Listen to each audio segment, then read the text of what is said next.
اعوذ باللہ من الشیطان الرجیم، بسم اللہ الرحمن الرحیم۔ پلز آف نالج کے معزز دوستو، السلام علیکم۔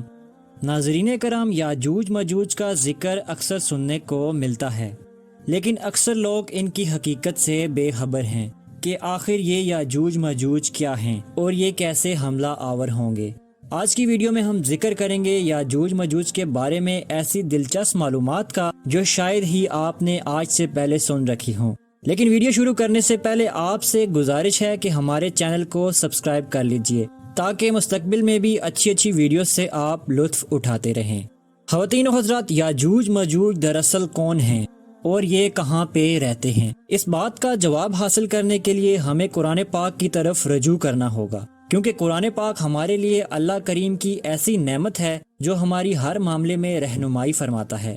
سورہ کہف میں اس کا ذکر واضح طور پر موجود ہے، جیسا کہ قرآن مجید میں ارشاد ربی ہے، پھر وہ ایک اور راستے کے پیچھے چلا، یہاں تک کہ جب وہ دو پہاڑوں کے درمیان پہنچا تو اس نے ان پہاڑوں کے آگے ایک ایسی قوم کو پایا جو کوئی بات سمجھتے معلوم نہ ہوتے تھے۔ جب حضرت ذوالقرنین رضی اللہ تعالی عنہ شمال کی جانب اس جگہ پہنچے جہاں انسانی آبادی ختم ہو جاتی تھی، تو وہاں دو بڑے عالیشان پہاڑ دیکھے جن کے اس طرف یاجوج ماجوج کی قوم آباد تھی، جو کہ دو پہاڑوں کے درمیانی راستے سے اس طرف آ کر نہ صرف قتل و غارت کیا کرتے تھے بلکہ کھیت کھلیان تباہ کر دیتے اور ان لوگوں کو اپنا غلام بنا کر اپنے ساتھ ہی لے جاتے۔ خواتین و حضرات، یہ جگہ ترکستان کے مشرقی کنارے پر واقع تھی۔ یہاں حضرت ذوالقرنین رضی اللہ تعالی عنہ نے ایک ایسی قوم کو پایا جو کوئی بات سمجھتے معلوم نہ ہوتے تھے، کیونکہ ان کی زبان عجیب و غریب تھی، اس لیے ان کے ساتھ اشارہ وغیرہ کی مدد سے بامشقت بات کی جا سکتی تھی۔ ان لوگوں نے کسی ترجمان کے ذریعے یا بلا واسطہ حضرت ذوالقرنین رضی اللہ تعالیٰ عنہ سے اس طور پر گفتگو کی کہ آپ ان کا کلام سمجھ سکتے تھے۔ آپ کا ان لوگوں کی زبان کو سمجھ لینا بھی اللہ تعالیٰ کی طرف سے عطا کردہ جملہ اسباب میں سے ایک ہے۔ خواتین و حضرات، وہاں کے لوگوں نے حضرت ذوالقرنین رضی اللہ تعالیٰ عنہ سے درخواست کی کہ ہم آپ کو کچھ رقم جمع کر دیں گے تاکہ آپ ہمارے لیے ان کے یعنی یاجوج ماجوج کے درمیان کوئی دیوار بنا دیں۔ قرآن مجید میں اس کا ذکر یوں آتا ہے، انہوں نے کہا، اے ذوالقرنین، یاجوج ماجوج اس زمین میں فساد پھیلانے والے لوگ ہیں، تو کیا ہم آپ کو کچھ مال کی پیشکش کر سکتے ہیں جس کے بدلے آپ ہمارے اور ان کے درمیان کوئی دیوار بنا دیں؟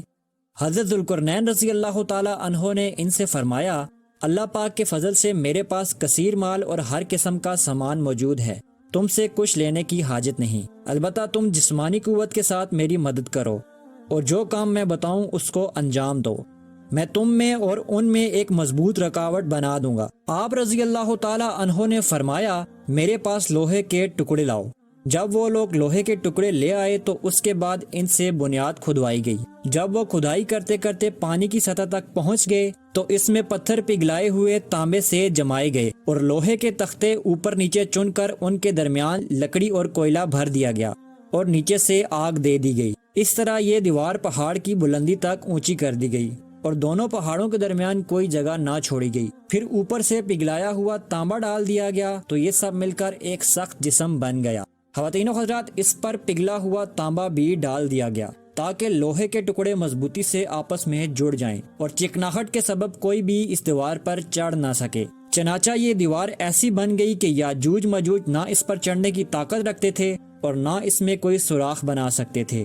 بیان کیا جاتا ہے کہ اس کی لمبائی 50 میل، اونچائی 290 فٹ اور چوڑائی 10 فٹ کے قریب تھی۔ خواتین و حضرات، تاریخ کے مطابق یاجوج ماجوج حضرت نوح علیہ السلام کے ایک بیٹے یافس کی اولاد میں سے ہیں، جو کہ خانہ بدوش اور وحشی قبائل پر مشتمل تھی۔ ان کی تعداد بہت تیزی کے ساتھ بڑھی اور یہ حضرت ذوالقرنین رضی اللہ تعالی عنہ کے زمانے تک مختلف قبائل، قوموں اور قبیلوں میں پھیل چکے تھے۔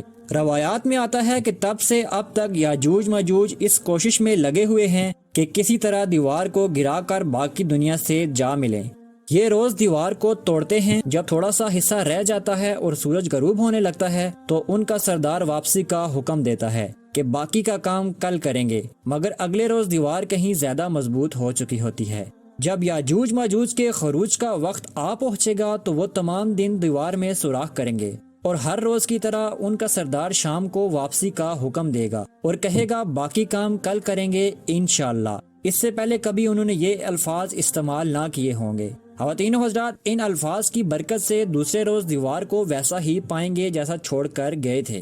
انتہائی پرجوش ہو کر دیوار گرا دیں گے اور زمین پر پھیلتے چلے جائیں گے، جہاں سے گزریں گے تباہی پھیلا دیں گے، مخلوق خدا کو اپنے شر و فساد کا نشانہ بنائیں گے۔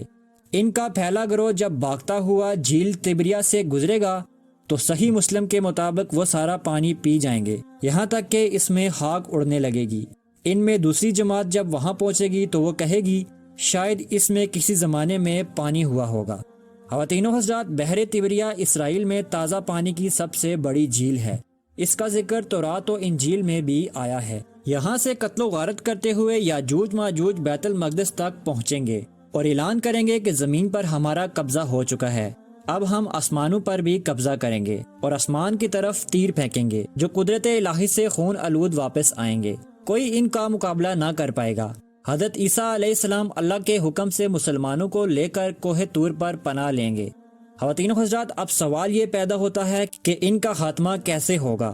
تو اس کا جواب یہ ہے کہ حضرت عیسیٰ علیہ السلام اللہ پاک سے دعا فرمائیں گے اور ان کی گردنوں میں ایک ایسا کیڑا پیدا ہوگا جو ان کی ہلاکت کا سبب بنے گا۔ پوری زمین ان کی لاشوں سے بھری پڑی ہوگی۔ پھر اللہ پاک کے حکم سے ایسی بارش برسے گی جو زمین کو ان کی لاشوں سے پاک کر دے گی۔ ناظرین کرام، اس کے ساتھ ہی ہماری آج کی ویڈیو کا اختتام ہوتا ہے۔